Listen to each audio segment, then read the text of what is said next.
This is a special presentation of American Experience. Major funding for American Experience is provided by the Alfred P. Sloan Foundation. National corporate funding is provided by Liberty Mutual and the Scotts Company. American Experience is also made possible by the Corporation for Public Broadcasting and by public television viewers. Funding for the re-release of Eyes on the Prize, made possible by the Ford Foundation and the Gilder Foundation.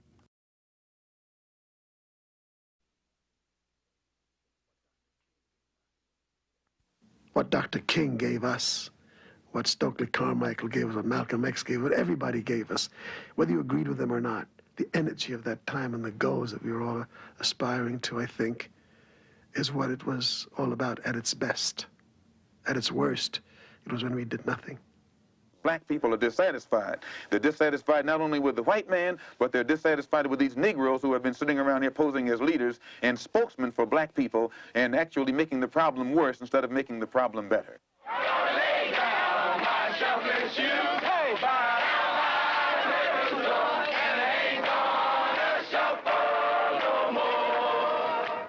I'm tired of marching. Tired of marching for something that should have been mine at birth. We want change! We want change! We want change! We want change! We want change!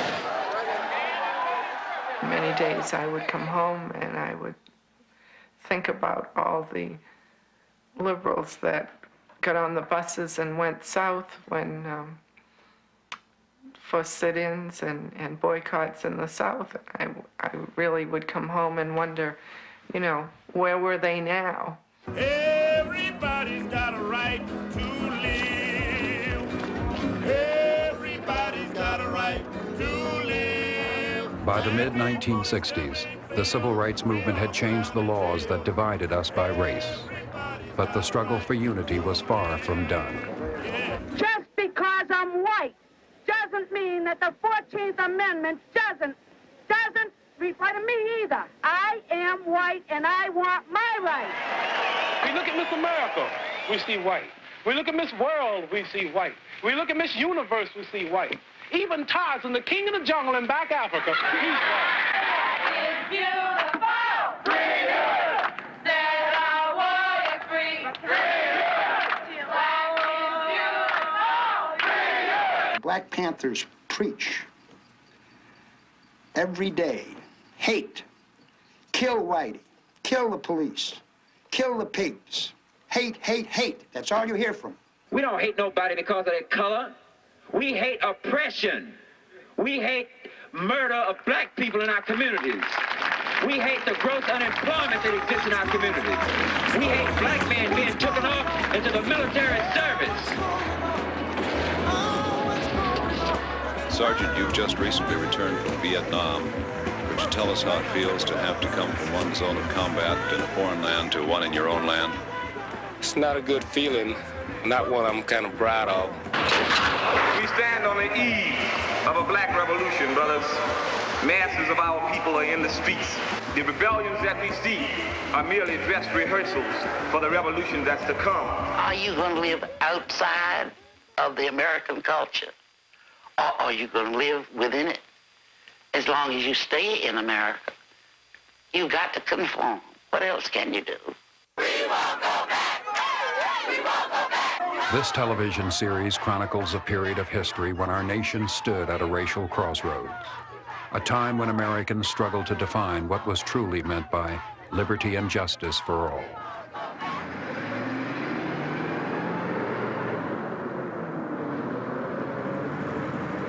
It was a time for anger and fear. A time when a gain for blacks was sometimes seen as a loss for whites. Are the people of Cleveland willing to vote for a candidate for mayor who has the best qualifications, but whose skin does happen to be black? We pick our lipsticks by color, sometimes our dresses, but we don't vote that way. We study the candidates. I believe that. It was also a time for triumph. A time when victory blurred the color line. A time when once again, America struggled to be America for all of its citizens. When we come together, what time is it? When we respect each other, what time is it? When we get our self-confidence, what time is it?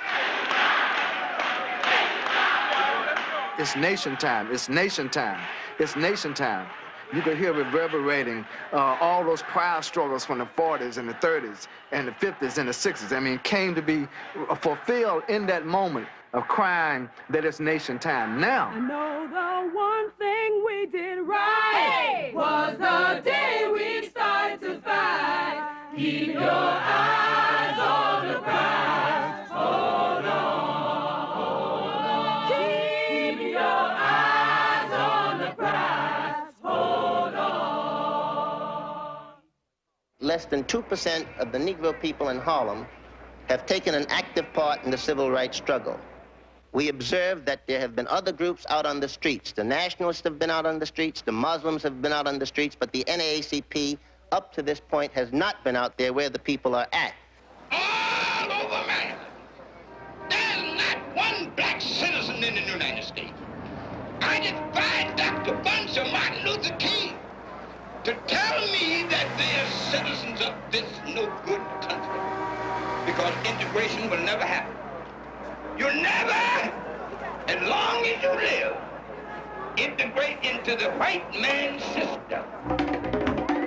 In the early 1960s, on inner-city street corners in the North, many groups competed for the hearts and minds of Black America.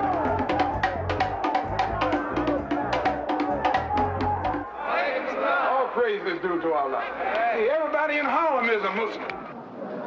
One of the groups attracting the largest crowds was the Nation of Islam. We, too, have been taught by the Honorable Elijah Muhammad that we were stripped of everything we had and been cast into the fiery furnace, a land where they've been making it hot as hell for us for 400 years.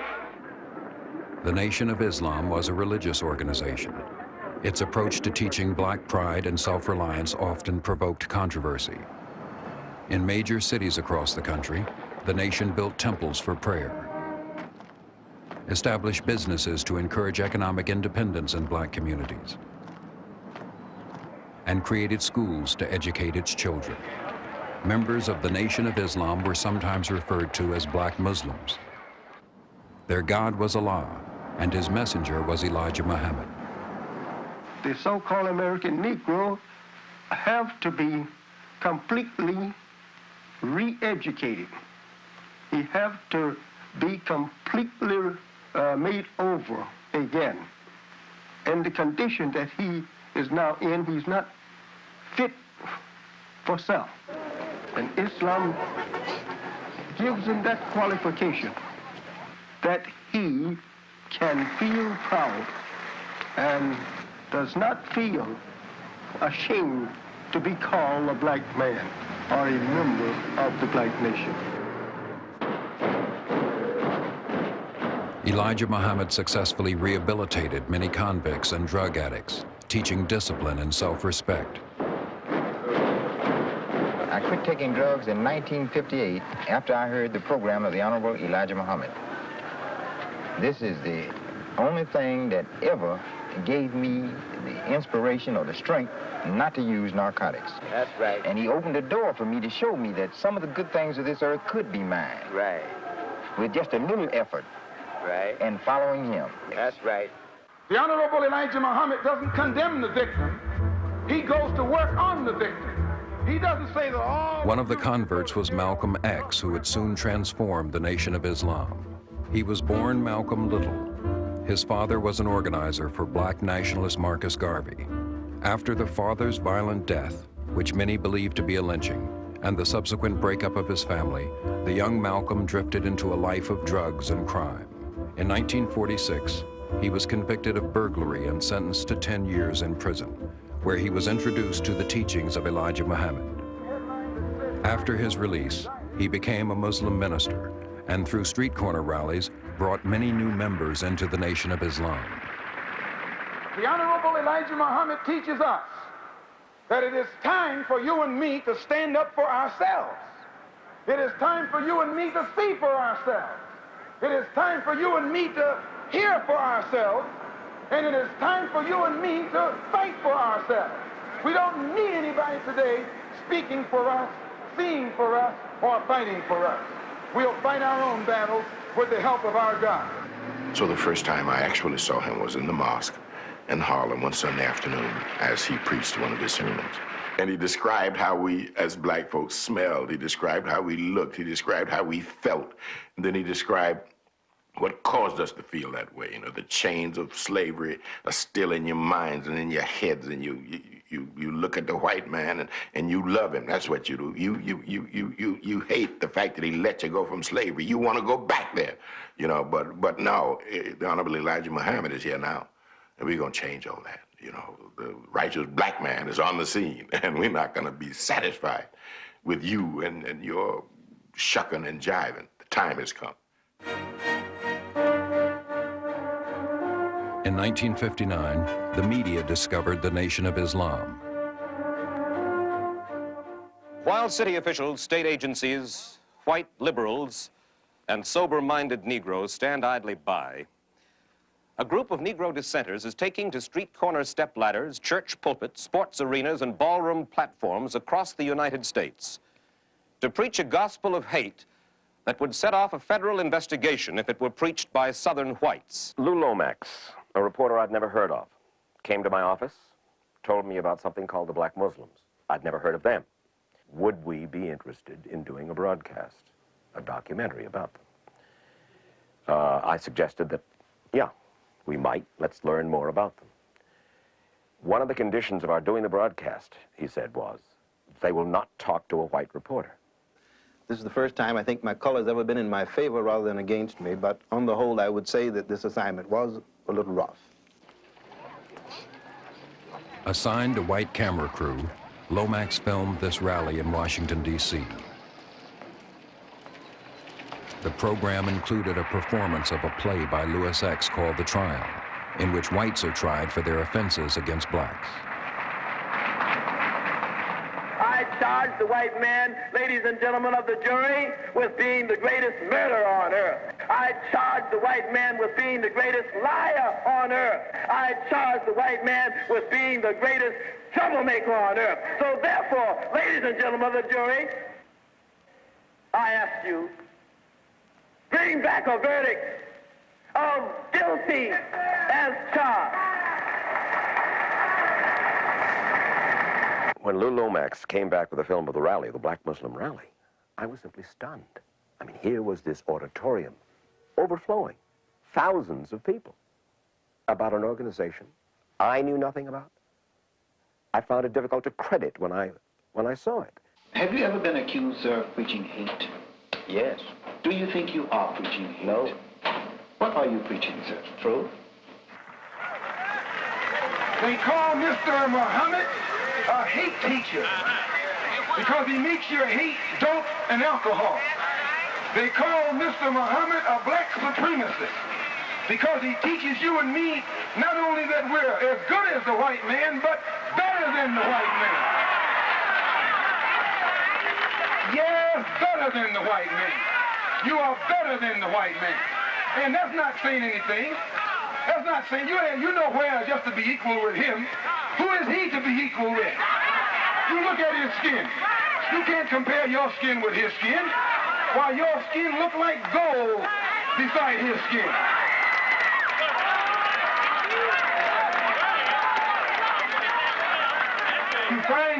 You find that old pale thing laying out in the sun, trying to get to look like you. That old pale thing. In 1963, Malcolm X became national spokesman for the Nation of Islam. You find him using man pain, trying to look like you. That old pale thing. I was standing on the island there, looking at him, and my friend said, I'm going back to the office, we're going back. And I said, I'm going to stay because I like the rain. It was this kind of quiet drizzle that was happening there. Hope you're not getting too wet. And I looked up and looked around, determined not to look at him, determined not to listen. But he started to talk, and I found myself more and more listening to him. And I began to nod my head and say, yeah, that's right, that makes sense. You don't have any boats or airplanes bringing drugs into this country. The white man brings it in. The white man brings it to Harlem. The white man makes you a drug addict. The white man then puts you in jail when he catches you using drugs.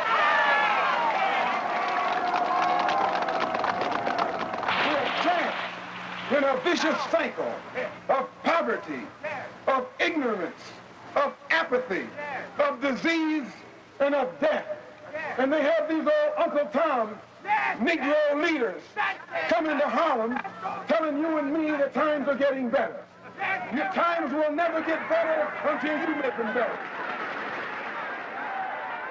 When he came off the stage, I jumped off the island, walked up to him, and of course when I got to him, the bodyguards, you know, moved in front, and he just pushed them away, and I went in front of him and extended my hand and said, I liked some of what you said. I didn't agree with all that you said, but I liked some of what you said. And he looked at me, held my hand in a very gentle fashion, and says, one day you will, sister. As his reputation grew, Malcolm X began to write a book with Alex Haley. When I began to interview Malcolm for the book that would later be called The Autobiography of Malcolm X, he would talk about the greater glories of Mr. Elijah Muhammad, his leader, and about the Nation of Islam, and there was nothing else he would talk about. And finally, I began very delicately as I could to say to him, Mr. Malcolm, this book is to be about you. So I know about them, you've told me, I've written with you about them, but we need now to go into your life. And he would always get first testy about it, and then he got distinctly annoyed about it, and finally he would get angry. I said, Mr. Malcolm, could you tell me something about your mother? And I will never, ever forget how he stopped, almost as if he was suspended like a marionette. And he said, I remember the kind of dresses she used to wear. They were old and faded and gray. And then he walked some more. And he said, I remember how she was always bent over the stove, trying to stretch what little we had.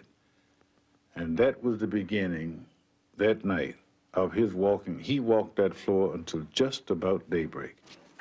Largely ignoring Elijah Muhammad, the media focused on Malcolm X, contrasting him with Martin Luther King Jr. And it is a message which says that I am convinced that the most potent weapon available to oppressed people as they struggle for freedom and justice is the weapon of nonviolence. Amen. We're nonviolent with people who are nonviolent with us. But we are not nonviolent with anyone who is violent with us. Malcolm X represented a different brand of leadership. Many of us that grew up in the South had been deeply influenced by the church, by the preaching of black ministers, but also by the message, the philosophy, the teaching of Martin Luther King Jr., the philosophy and the discipline of nonviolence. We saw Malcolm as someone, in a sense, from the outside, coming from the North, to tell us there was a different way, a different approach. And I think many of us in the South had some reservations about it. Martin and the regular civil rights leaders were presenting to America our best face, our non-violent face, our desire to be included into American society. And we wanted to show the world that we had no evil intentions against anybody. We just wanted to be included. But they also understood that America, in spite of our reassurances, would be frightened and hesitant to open the doors to black folks. So Malcolm, as the outsider, as the man they thought represented the possibilities of violence, was the counter that they could use. They would say to the powers that be, look, here's Martin Luther King and all these guys, we are nonviolent. Now, outside the door, if you don't deal with us, is the other brother. And he ain't like us. One white man named Lincoln supposedly fought the Civil War to solve the race problem, and the problem is still here. And then another white man named Kennedy came along running for president and told Negroes what all he was going to do for them if they voted for him, and they voted for him, 80%. He's been in office now for 3 years, and the problem is still here. When police dogs were biting black women and black children and black babies in Birmingham, Alabama, that Kennedy talked about what he couldn't do because no federal law had been violated. And as soon as the Negroes exploded and began to protect themselves and got the best of the crackers in Birmingham, then Kennedy sent for the troops. And there was no, he didn't have any new law when he sent for the troops. When the Negroes erupted than he had at the time when whites were erupting. In November 1963, John F. Kennedy was assassinated. In the midst of national mourning, Elijah Muhammad suspended Malcolm X for his comments on the president's death. This came about as a result of statements in the press indicating or trying to imply that he had rejoiced over the assassination of President John Kennedy. A statement that Brother Malcolm had said at the time was that it was a case of the chickens coming home to roost. He had been saying all along that the violence, that whole violent atmosphere that had been created as a result of the movement, and by the government not doing anything about this, and in this case, Kennedy was the president at the time, they had created a whole atmosphere of violence, and finally this violence had reached the White House. The relationship between Malcolm X and the Nation of Islam rapidly deteriorated. During the 90 days that I've been silent, I have come to the conclusion that I can best help spread the solution and the diagnosis that the Honorable Elijah Muhammad gives of the so-called Negro problem in this country by continuing to remain out of the Nation of Islam and working on my own without restriction in the way that I think I best know how. He felt that he was now a big man before the public, and this seemed to have been his desire. He wanted to be seen and heard. He wanted to exalt himself above his teacher. The Nation of Islam, as it is guided spiritually by the Honorable Elijah Muhammad, doesn't involve itself in politics in any form because of its failure to become actively involved in the struggle of the Negroes overall. Many persons in the past have drifted away from it and are now becoming involved with us in an active effort to work with other groups toward solving the political, social, and economic evils that afflict our people. Malcolm X now advanced his own program for black Americans. He formed the Organization of Afro-American Unity, dedicated to the philosophy of black nationalism. Which means that the black man should control the politics of his own community and control the politicians who are in his own community. My personal economic philosophy is also black nationalism, which means that the black man should have a hand in controlling the economy of the so-called Negro community. He should be developing the type of knowledge that will enable him to own and operate the businesses and thereby be able to create employment for his own people, for his own kind. Malcolm X made 2 trips to Africa, including a pilgrimage to Mecca to become an Orthodox Muslim. His meetings with African leaders to seek their support attracted the attention of the U.S. Justice and State Departments. Well, my purpose here is to remind the African heads of state that there are 22 million of us in America who are also of African descent, and to remind them also that we are the victims of America's colonialism or American imperialism, and that our problem is not an American problem, it's a human problem. It's not a Negro problem, it's a problem of humanity. It's not a problem of civil rights, but a problem of human rights. What he ultimately was aiming for on a foreign policy level was to have the government, the U.S. government, have to defend its inaction in terms of the racist attacks that were going on at that time, to defend its actions before the UN Commission on Human Rights and take it before the World Court. Malcolm, are you prepared to go into the United Nations at this point and ask that charges be brought against the United States for its treatment of American Negroes? Oh, yes. Oh, yes, please. I think you're right in my chairman. The audience will have to be quiet. Yes, as I pointed out when I was during my traveling, that nations look, African nations and Asian nations and Latin American nations look very hypocritical when they stand up in the United Nations condemning the racist practices of South Africa and that which is practiced by Portugal and Angola. and saying nothing in the UN about the racist practices that are manifest every day against Negroes in this society. Are you prepared to work with some of the leaders of the other civil rights organizations? Certainly, certainly. We will work with any groups, organizations, or leaders in any way, as long as it's genuinely designed to get results.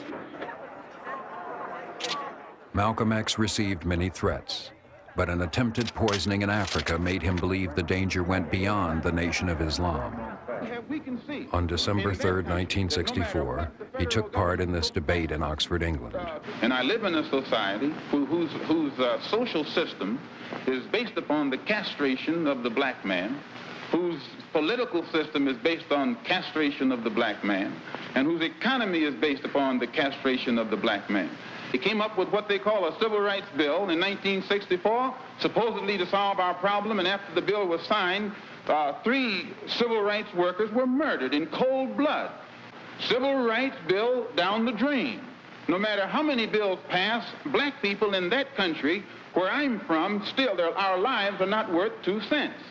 Well, anytime you live in a society supposedly based upon law, and it doesn't enforce its own law because the color of a man's skin happens to be wrong, then I say those people are justified to resort to any means necessary to bring about justice where the government can't give them justice.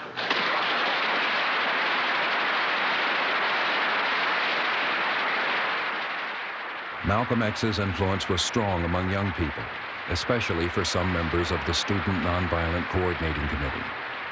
So many people in SNCC who didn't even know who Malcolm was began to sit up and take notice. So here in SNCC, it became first thought, right, Malcolm X is having an effect where you don't even think he's having an effect, so people began to look closer. Of course, the closer they looked to Malcolm X, the quicker they got hooked on Malcolm X.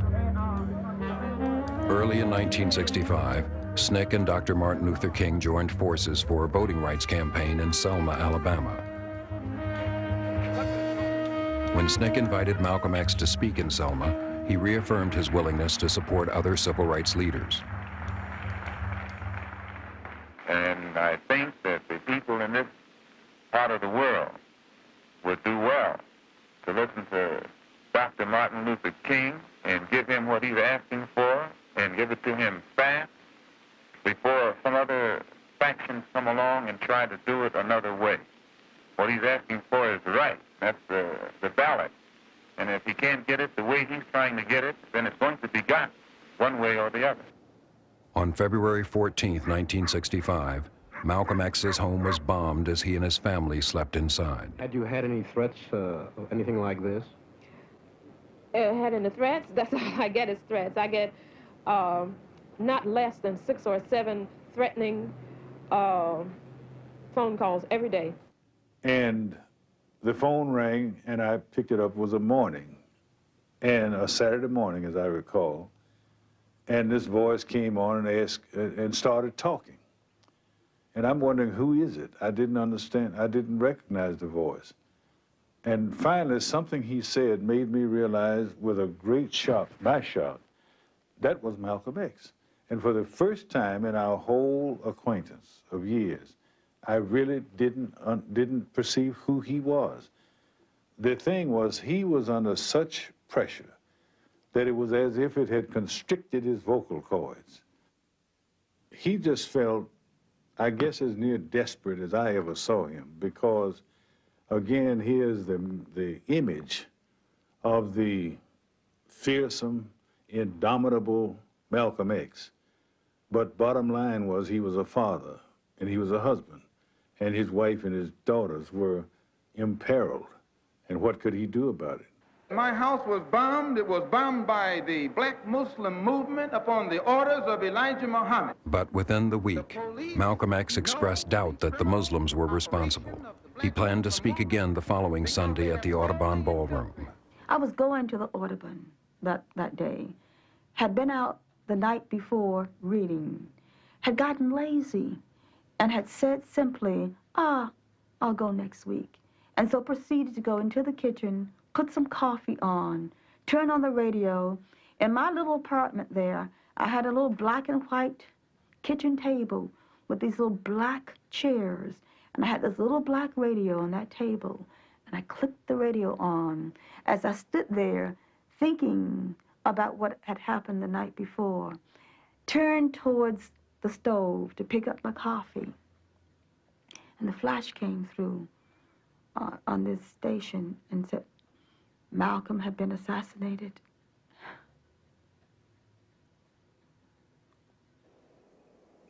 Malcolm X was killed by 16 gunshots fired at close range. He was 39 years old. And my children were crying, you know, what's going on? What's going on? Are they going to shoot us? And I just knew they had shot him. And that night we went into the Harlem community to walk and mingle with the people. There was a kind of sense of loss.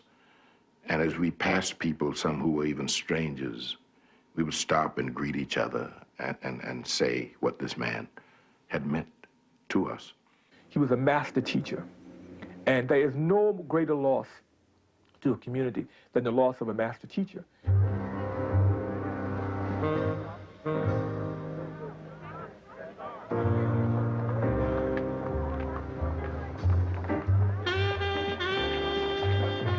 During the next 3 days, 20,000 people endured sub-freezing temperatures to say goodbye to Malcolm X.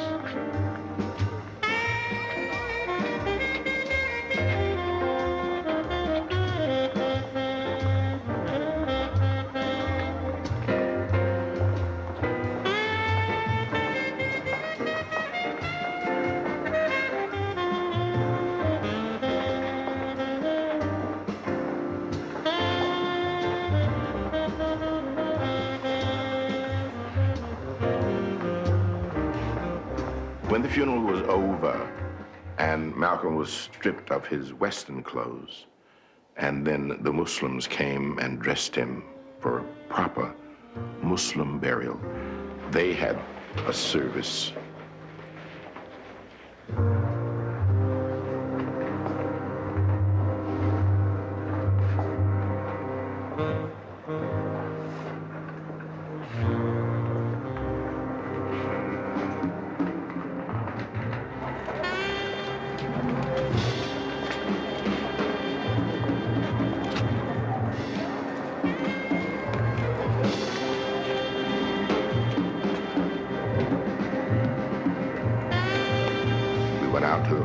The cemetery. And when we got there, you know, the professional grave diggers were standing there with their shovels, but some of the black brothers said, no,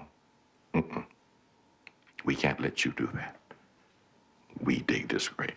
You know, we cover this brother with dirt.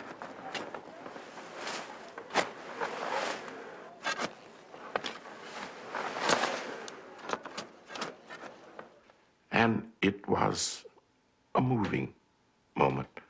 And I was proud at that moment to be black, and proud that my community and people, no matter what had been said by the outside world, said to the brother we loved and respected and admired you. And so we buried him.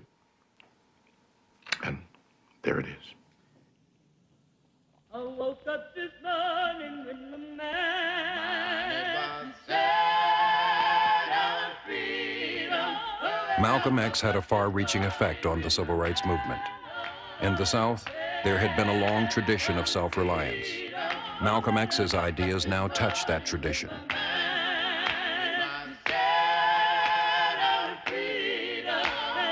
In 1965, the Student Nonviolent Coordinating Committee launched new strategies to challenge white control of Southern politics. Our direction was clear. A heavy emphasis on nationalism. Strong as Malcolm had it, as strong as we could get it. Carmichael and other SNCC members began a voter drive in Lowndes County, Alabama, known as Bloody Lowndes for its violence against blacks. Although 80% of the population was black, there were no black elected officials. Economically dependent on white plantation owners, many were afraid to join civil rights efforts, and none had been allowed to register to vote until early 1965. Now in this country it says majority rules.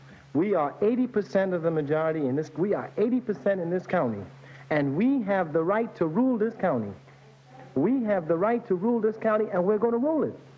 I don't care how poor we are and how black we are, we're going to govern this county. Stokely Carmichael and Colton Cox and others who got together and told us, according to the Alabama law, if we didn't like what the Democratic Party was doing in our county or the Republican Party, we could form our own political organization, and it could become a political party.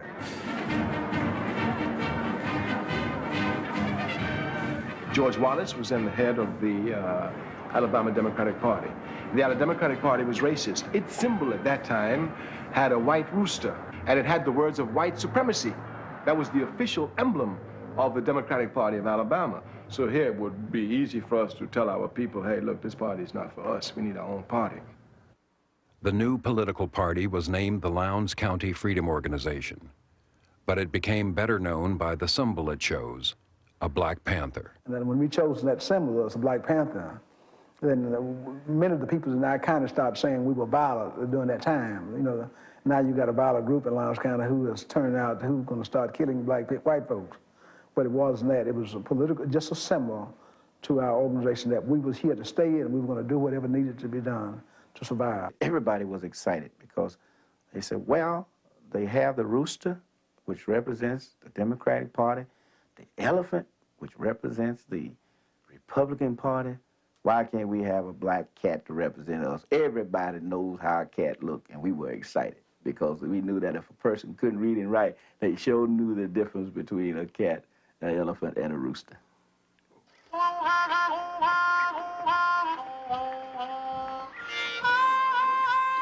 SNCC went door to door and farm to farm, explaining to first-time voters the rules for taking part in the Lowndes County primary. Now, the law says that you can't vote in ours and also vote in the Democratic primary, which has to be held on the same day according to the law. So that what we'll have to do is vote on one and not the other. So if you want to vote for our candidates for sheriff, for tax assessor, tax collector, coroner, and the school board, then you have to vote for us. On May 3rd, 1966, Lowndes County blacks voted for the first time since the end of Reconstruction. Some voted as Democrats in the Hayneville courthouse. Several blocks away, the Lowndes County Freedom Organization held its primary on the grounds of the First Baptist Church. Voters for the Independent Party were introduced to candidates for 7 offices, including sheriff, before casting their ballots.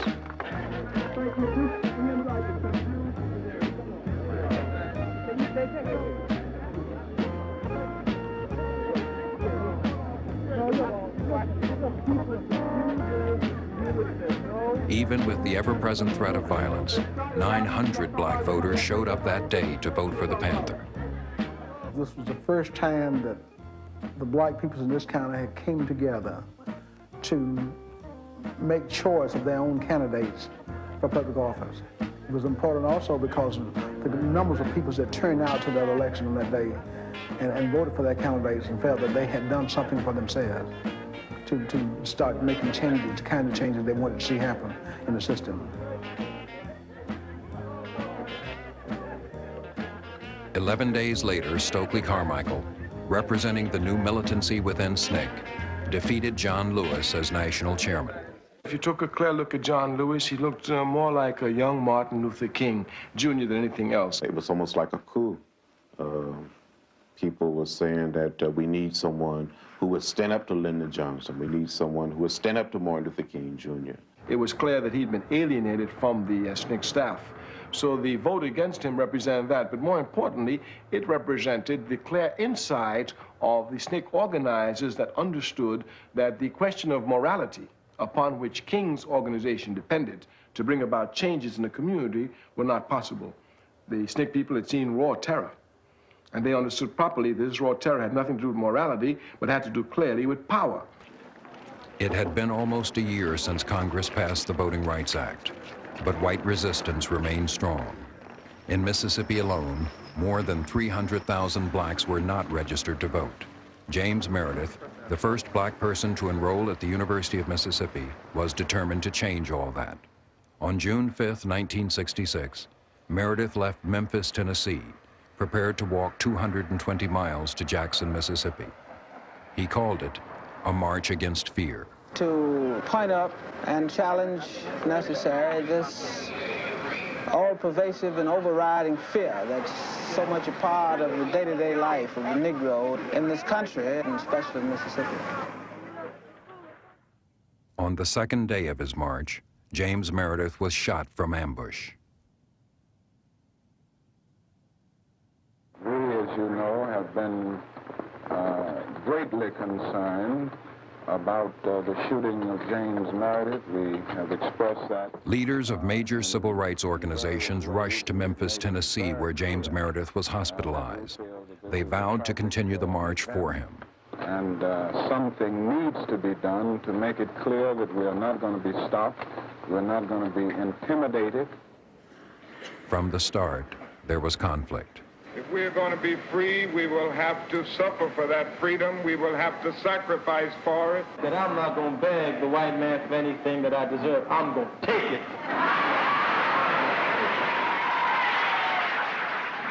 We need power. We need power. That's what we need. We need power just like anybody else. And I think it was more of a youth movement in all of the organizations asserting themselves far more than it was competition among leaders themselves. It was a clash of ideas. No question about a clash of ideas. The leaders began marching at the point where Meredith had been shot. Mississippi state troopers forcefully prevented them from marching on the road surface. Carmichael, angered by this rough handling, stepped forward to retaliate, but Dr. King restrained him. We've got to realize the white folk in the state of Mississippi ain't nothing but a bunch of racists. And the only people who can stop them are the black folk in Mississippi. Now we've got to make this march our march. This has got to be the march for the black people in Mississippi. And the only way we can make that our march is that we've got to go to every little place and get every black man and black woman, black boy and black girl out who's not afraid. And let's march. And let's make this our Mississippi. It's got to be our Mississippi. In sweltering heat, the marchers walked along Highway 51, stopping in towns along the way to register new voters.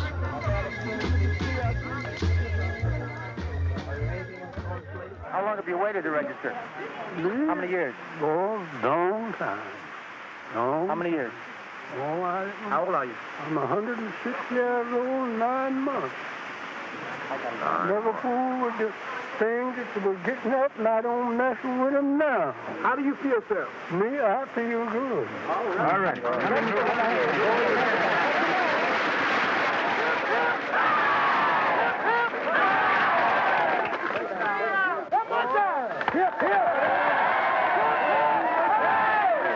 Freedom got a shotgun. Freedom got a shotgun. You know freedom gonna shoot it. On those segregated bigots. I said freedom got a shotgun. So let's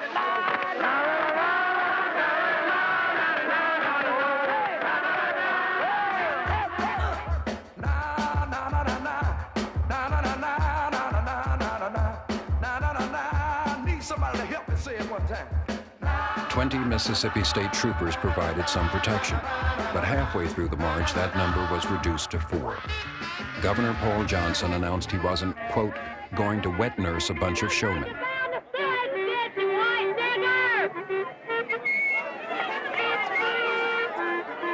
As James Meredith recovered from his wounds, the threat of another attack against the marchers was an ever-present concern.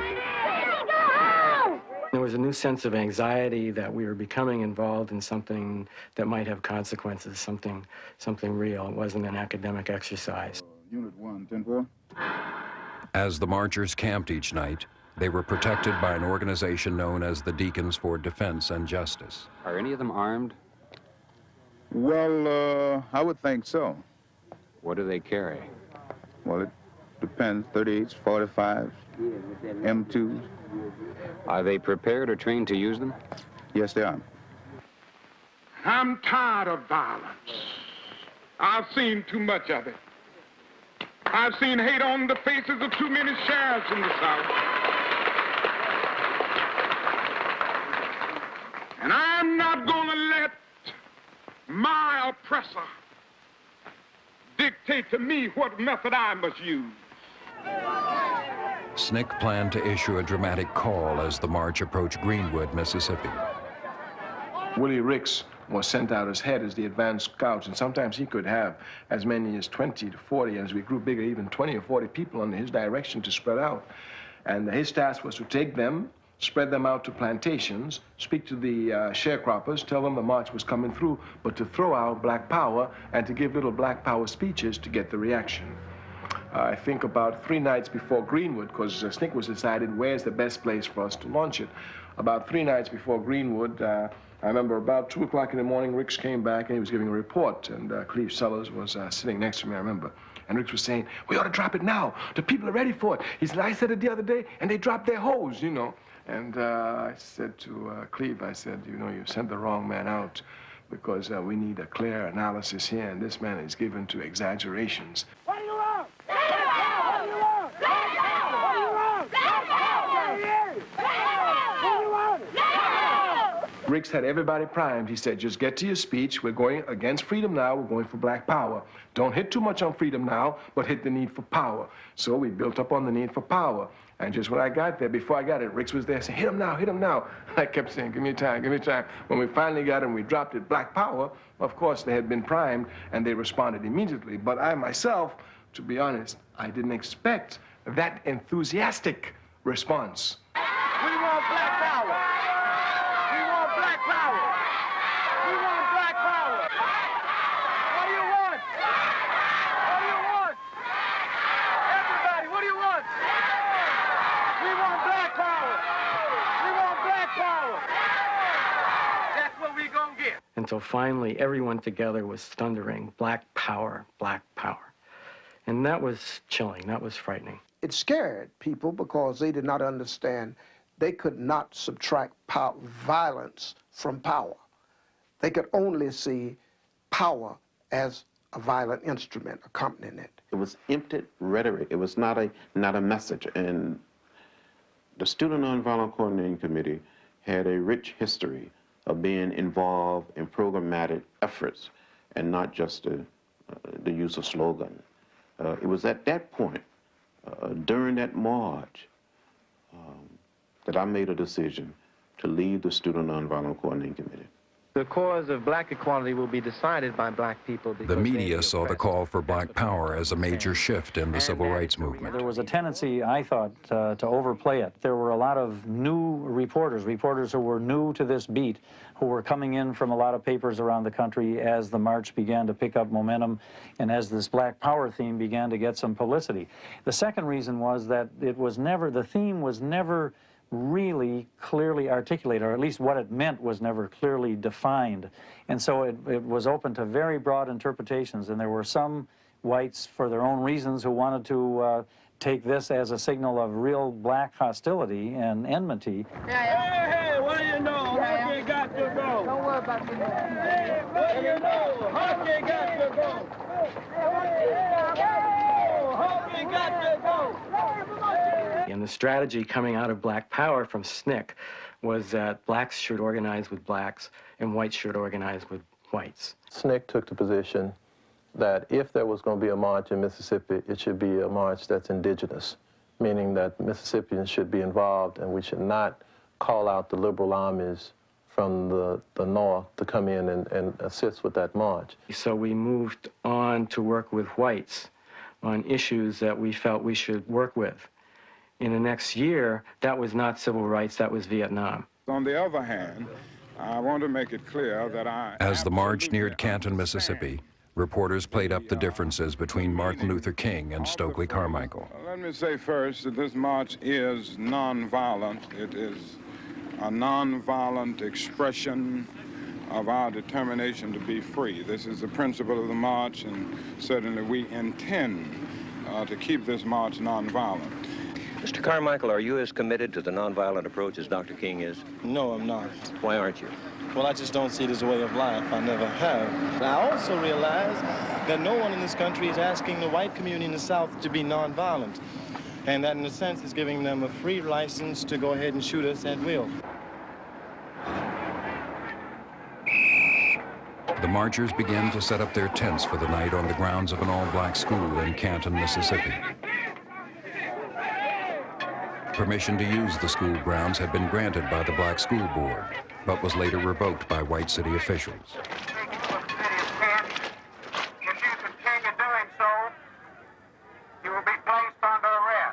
We don't want anybody to move. The time for running has come to an end. You tell them white folk in Mississippi that all the scared niggas are dead. You tell them they shot all the rabbits, they're gonna deal with some men.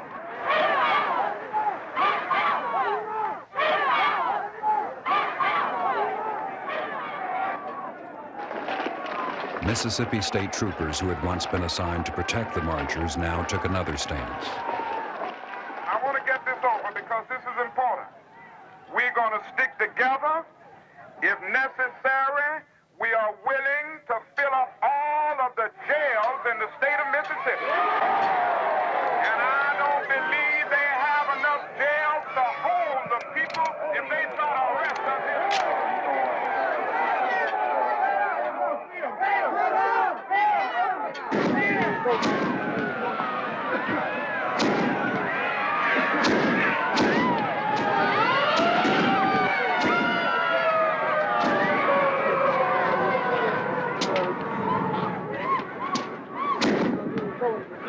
It was like a scene of hell, with the smoke rising and people vomiting and crawling around and choking and crying.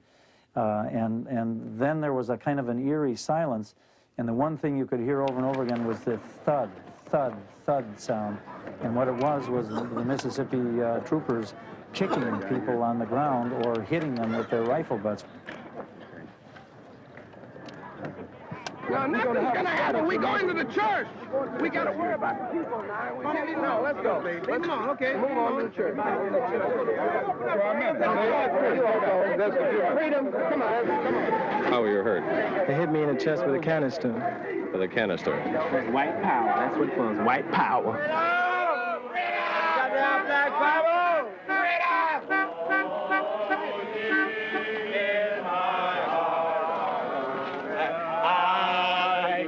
Despite the tear gas and beatings, the marchers remained nonviolent, but voices in the night told of the rage that many were feeling.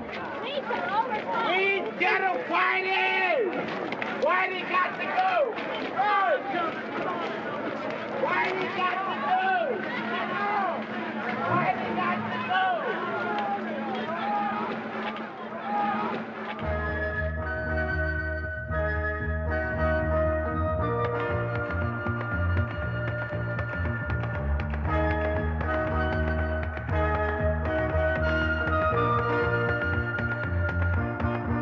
Now if you feel that you can't go on because all of your hope is gone and your life is filled with much confusion until happiness is just an illusion and your world around is... On June 26, the march entered Jackson, Mississippi.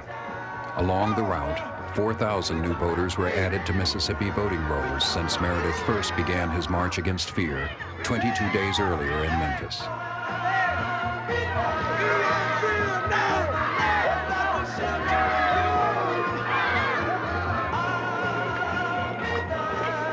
Then I have watched my dreams turn into a nightmare. I still have a dream. I still have a dream that one day right here in the state of Mississippi, justice will become a reality for all of God's children. I still have a dream. Go ahead, Doc. We have to move to a position where we can feel strength and unity amongst each other from Watts to Harlem, where we won't ever be afraid. And the last thing we have to do is to build a power base so strong in this country that will bring them to their knees every time they mess with us.